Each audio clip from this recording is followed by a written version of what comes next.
مسجد شیعیان بوتسوانا که در حال ساخت هست. سلام علیکم آقای نقوی، سلامت باشید. آقا یه توضیح مختصری اگر بدید ما در مورد مسجد و شیعیان. تشکر عرض میکنم که شما این موقع فراهم کردید و تشریف آوردید. ما ممنون هستم، متشکر هستم. این مسجد تو در بوتسوانا گابرون هست، پایتخت بوتسوانا خبرونی گابرون که میگن.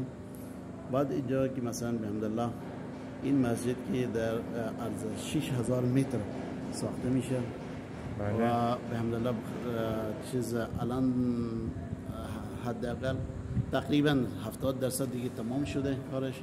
انشالله سال آینده دیگه این منزل تکمیل میرسه. مشکلاتی هست، مشکلات بودجه هم داره، مشکلات دیگر هم داره، امکانات هم داره. الان چون اولین فرصت میخوام که مسجد را بسازیم، مسجد و حسینیه و مدرسه ساخته بشه. بعد انشالله دیگه با امید خدا این خونه برای مثلا روحانی اینجا هم باشه، برای بچه ها چیز مهد کودک هم اینجا باشه، یا برای چیز دیگری که میخواستم بگم برای یک کلینیک کوچیک برای مثلا عمومی اونم داشته باشه. یا این تا به حالی که الان نظر گرفته شده اینجا.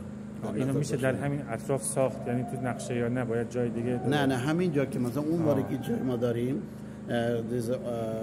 یک کمی حیات که جای زیاد داریم الحمدلله. بله. و اونجا میشه این ساخت و در نقشه هم دیگه توضیح داده شده اینجا. درست. این بودجهش الان با همین مسلمانای خود در واقع بوتسوانا دارن این مسجد رو میسازن؟ نه، این مسجد فقط دیگه همین مستر احمد یک نفر دیگه داره میسازه.